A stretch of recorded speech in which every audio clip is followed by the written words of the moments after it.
Hello and welcome back to Woodhill Park. Hi, my name's Graham, not Batman, and this is my layout, Woodhill Park. Don't try this at home, it's very messy, and I wouldn't recommend it.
Well, where do I begin?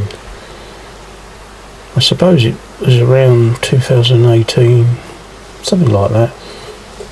I decided to have another look at my layout in the loft that I'd sort of forgotten about, really. Children had grown up and it had been sort of neglected in the loft. So I went up and visited it, and it looked pretty much like you're seeing now. It was an okay layout, but it was divided because of a big water tank in the middle of the loft, which stopped me really doing much more than having a very small sort of roundy layout at one end. And I did decide to have a longer run right from one end of the loft to the other, but I didn't do anything scenic because of it. I thought I'd have a go at improving some of the scenery, so I did that. And I thought, I'll see if I can put a bit of scenery up the other end of the loft, away from the main layout as it was at the time. And I developed this little bit of scenery at one end of the loft. I realised my skills were getting better, and I was enjoying doing all the landscaping and making this village. I just sort of thought I wouldn't mind taking this a bit further. I really want to either give up with it or do something more. So what I did, I had a word with our heating engineer and said, what would it take to move the tank that's in the middle of the loft? Because this really stopped me doing anything, and while there was a tank in the middle of the loft, it just wasn't worth sort of developing the layout. And he said, you can have what's called a coffin tank, which didn't like the sound of, but it's a rectangle tank that you can put under the eaves rather than having it in the middle of the loft. As we still had we didn't want a condensing boiler, you still needed a water tank and everything that goes with it, so we wanted to keep a water tank, and I thought this sounded like a good option. So think it was 2020 in the end, because I was sort of toying with doing it, and then COVID hit in the February, so 2020, I think February, I was thinking about doing this, and in the end we managed to get the heating engineer round to move the water tank. I think it was about June, July, when the first lockdown finished, and he moved the tank, and then I continued to build new baseboard, and this really just kept me occupied during lockdown, as most people were starting to lose their marbles, and I was going that way myself, so it gave me something to focus on. At this time I was still working from home, though I wasn't furloughed, so I was trying to do a job of work and actually build a layout. But as you couldn't go anywhere in your spare time anyway, it just become something to occupy me when I wasn't working. Now I carried on building all the baseboards, and I got up to, I think it was probably about November, it was definitely December, I decided to film it, and I thought it'd be a good idea if I can show what people what I'm up to, because everybody kept asking, what am I doing in the loft and how's it going and everything, and I thought to show family and friends, a good way would be to sort of show them on YouTube. So I didn't think nothing of it, I just thought, well, I'll do some little silly updates on YouTube and they can watch them. And I joined YouTube on the 17th of December 2020, I think it was. Yes, definitely correct. 2020, 17th of December I joined. So this coming 17th of December, I've been on YouTube for 5 years. Anyway, I started sort of telling people I was doing things on YouTube, but I was just keeping it to sort of family and friends. My filming wasn't great. I think I started with my phone, which weren't very good, and then I thought maybe I can do something on my camcorder and edit it on the computer. So I started to use my camcorder, and I sort of opened it up to a wider audience, you might say. And from then on, I sort of did a bit on YouTube on what I was up to, not really thinking I was going to get into this as a hobby, as well as modelling. And people started saying, what are you up to? Can you show us what you're doing next? And, how's the layout going? And it just sort of, I suppose, inspired me just to carry on and keep building this layout, where you could easily give up, especially the times we were in. So I continued to film it, and hopefully you think the filming got better and better, and I seem to improve my techniques, filming and editing. The early stages were pretty poor, plus I didn't talk on them. I'm not a great public speaker, I do mumble quite a bit, and so I just added titles. But a lot of people said they can't see the footage because of all the titles over them, and could I narrate it? And I very reluctantly agreed to do some narration, and I started to talk on them rather nervously, and to be honest, even nowadays I'm quite nervous at talking. I'm not a great orator, I think is the word, orator, and or public speaker, and I do get my words, or the two Roddies would have said my worms all cocked up, and quite often I say things back to front quite a bit, but people seem to enjoy the narration even so I carried on narrating, and well, I am where I am today, really, 5 years later.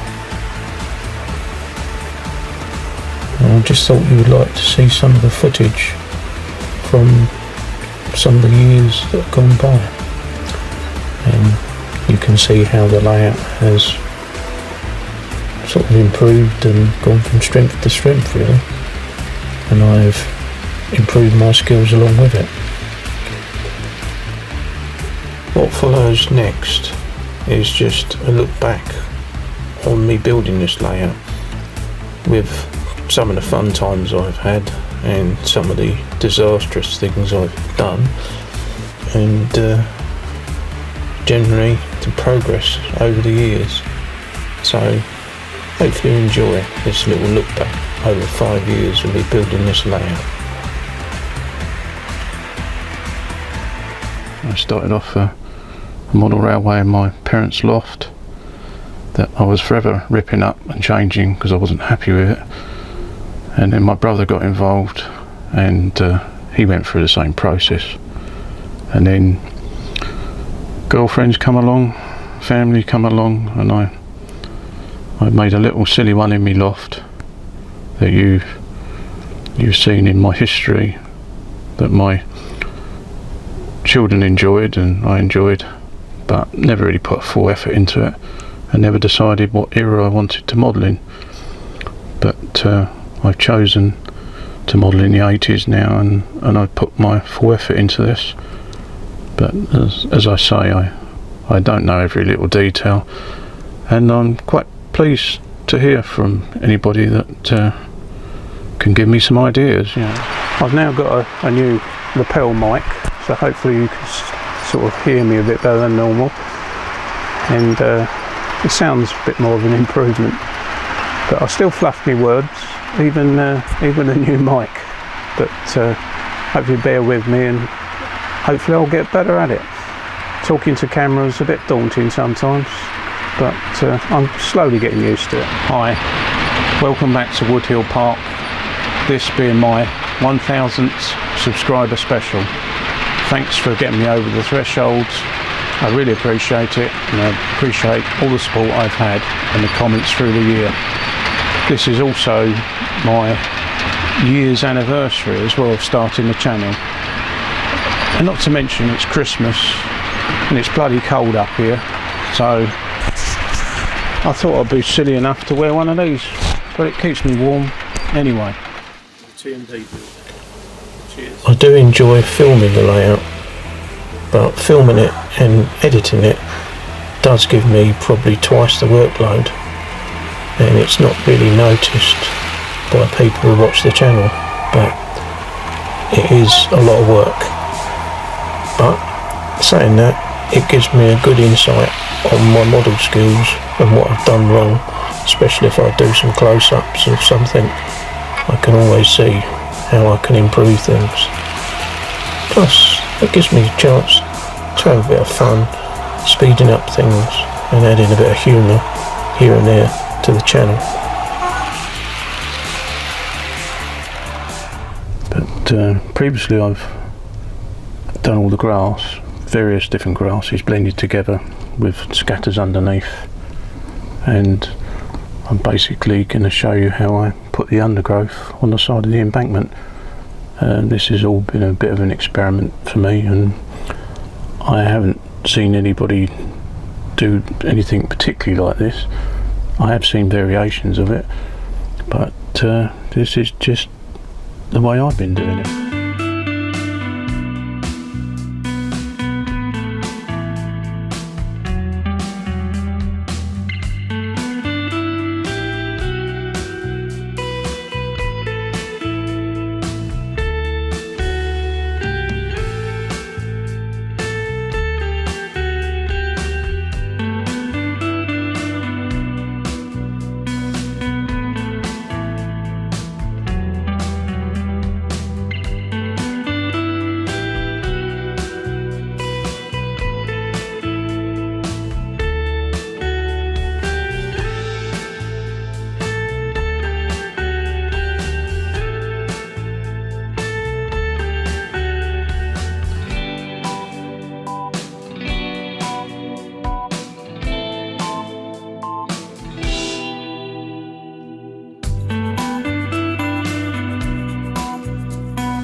I'm also quite fond of portraying things being done on the layout as if it was real life, just to reflect things don't just appear, they're built.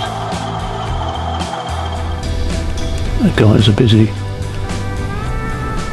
marking it out, working on it, and hopefully it won't be long before the new structure's in place.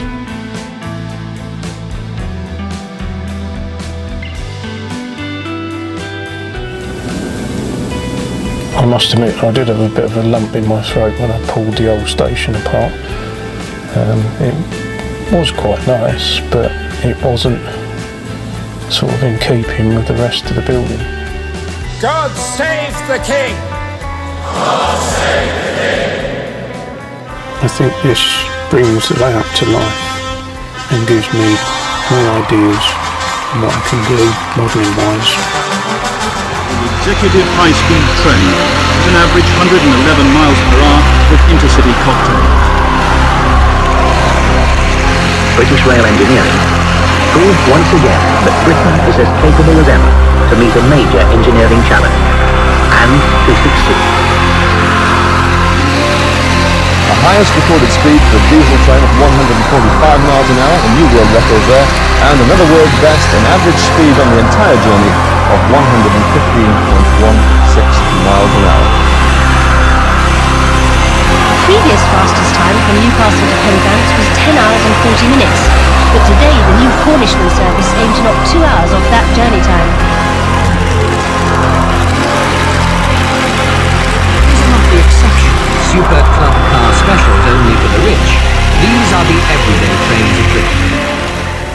And she's congratulating him on what a wonderful renovation of the station. There's crowds in the background, and everybody's looking forward to using the new station. Security is high, obviously with the Prime Minister visiting. There's people taking photos for the newspaper. It's like creating a storyboard, I suppose.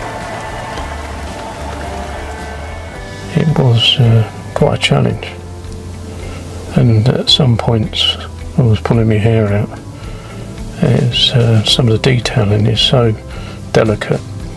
While you're doing one thing, you end up pushing something else over or breaking something else off. It's extremely difficult.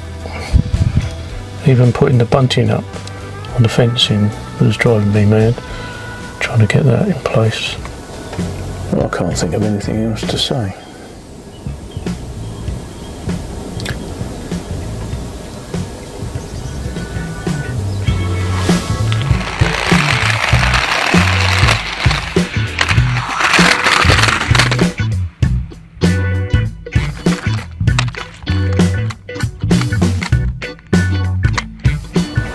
Another noise outside.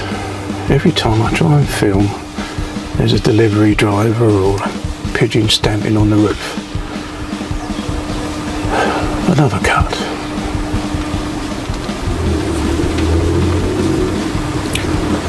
What's also annoying is that I can hear a noise outside and it doesn't always come out on the camera. So I stop and do another take, only to find the first take was okay.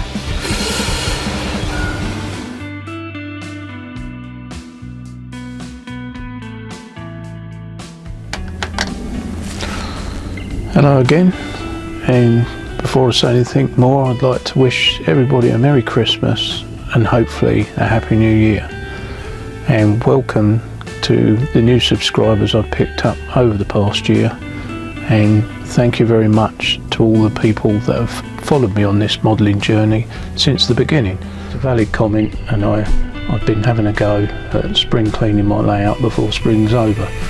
And it's amazing what I found. It really needed cleaning, so it was a welcome comment, and I'm very much appreciative for somebody spotting that, really, because it's got me cleaning things, and not to mention the dust and cobwebs as well. I've moved things, and I even found a cobweb underneath one of my Class 26s. and I've been running it, so whether the spider's been driving it, I don't know. I've started using the scale model scenery catenary. God, I keep getting that wrong all the time. I do like making these little individual sort of dioramas that are all part of the layout. You know, up here I've got sort of an engine shed and fueling depot, and just the other side of the beam we've now got the motor rail depot or terminal, and on the other side of this beam is the raw mail depot, which then goes on up to the station. I'll zoom out, and the station in the background, and then past the next beam and we're at the front of the station. And as well as a thunderstorm outside, I've got a guy starting his noisy motorbike up as well. God. So if I walk down the loft, see, I wasn't joking, there's a thunderstorm up here as well. Hello and welcome back to Wood Hill Park.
I've now finished virtually everything I wanted to in this area.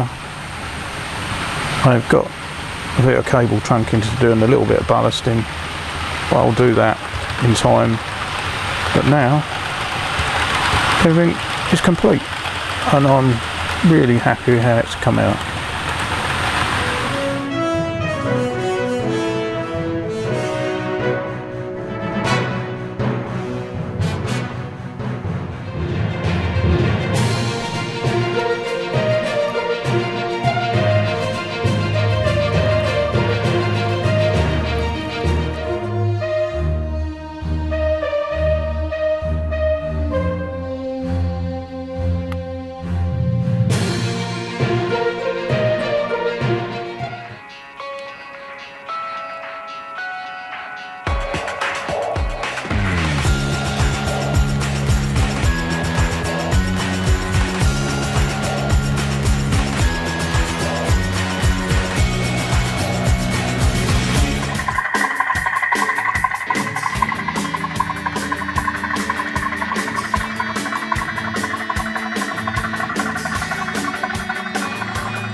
we decided to visit Colne Valley Railway, as it's been some years since I've been to this venue, and I was interested to see how they were doing. Can go back as forwards as they want, which we obviously can't do if there's two trains. So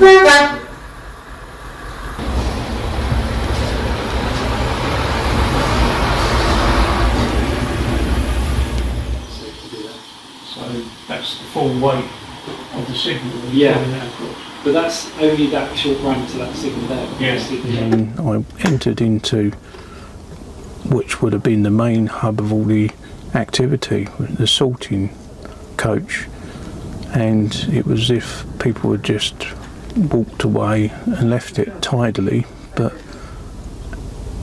everything was as, you know, it would have been mailbags hanging up, and I bet at night time there's a few ghosts in here. In my opinion, this is one of their best attractions.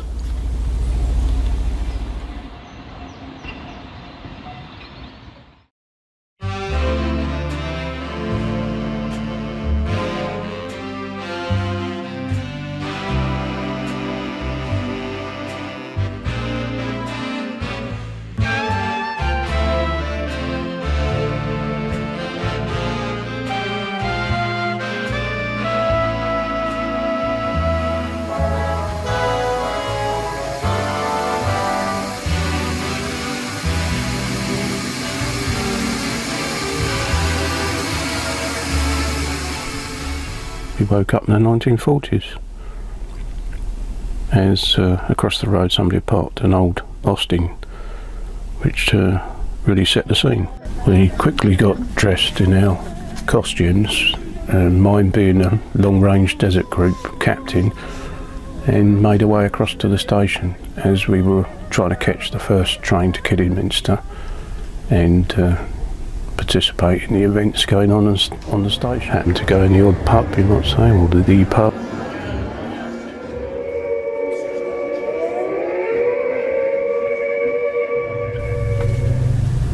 Kidderminster station still amazes me that there wasn't a terminus station here originally, and all this was built from scratch and has been done in such an authentic way.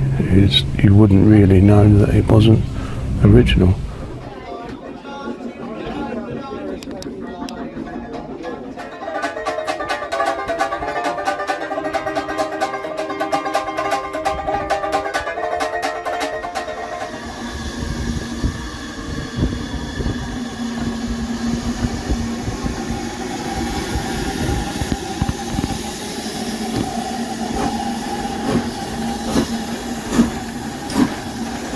It was a really enjoyable trip, and it certainly was worth dressing up because it did make a lot of difference, actually feeling that you were living the part really. So I recommend going, and if you can, dress up. I think you'll enjoy it.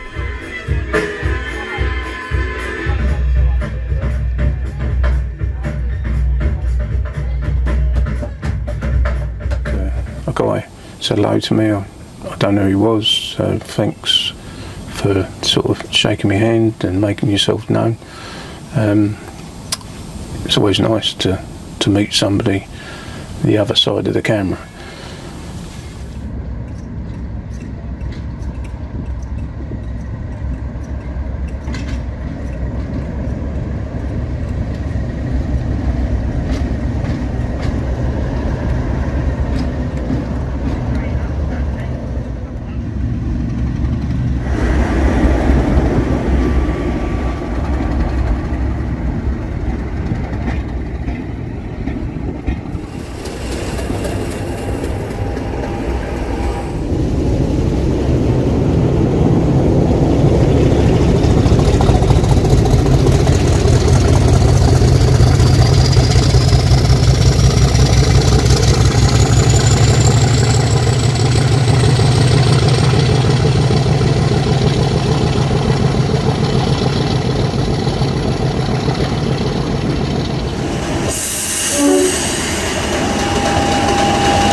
forget to subscribe. It costs nothing.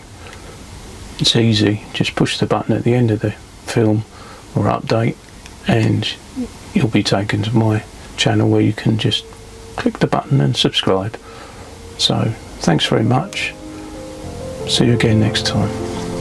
It makes it worthwhile when so many people are getting enjoyment out of it as well as me.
Hopefully you enjoyed that look back over 5 years of me building this layout.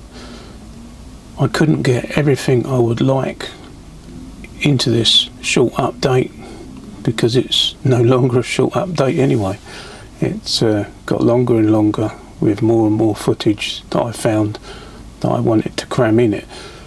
But I just couldn't put everything in, as you guess. But there was a lot of things I got up to in 5 years, and I'm amazed what I've achieved. And I keep saying and too much as well. I thank you a lot for helping me continue in this project, as it is very easy to just shut the loft hatch and not come back up here, especially if it's too hot or too cold, or I'm just tired and running out of ideas. But the encouragement I get from you guys out there really inspires me to carry on. So I don't know if I'll be doing this in another 5 years or not, but I shall probably carry on next year and see how it goes. I suppose it depends on whether I'm entertaining you or not, and I've got the motivation to carry on. So I'll say thanks again for this year and previous years' comments and encouragement, I suppose. So all I need to do now is wish you a very Merry Christmas and a Happy New Year, and hopefully I'll be back soon. So cheers, and I haven't got a glass to toast you. But by the magic of filming, I've got one now. So, cheers. Here's to 2026. Bye for now.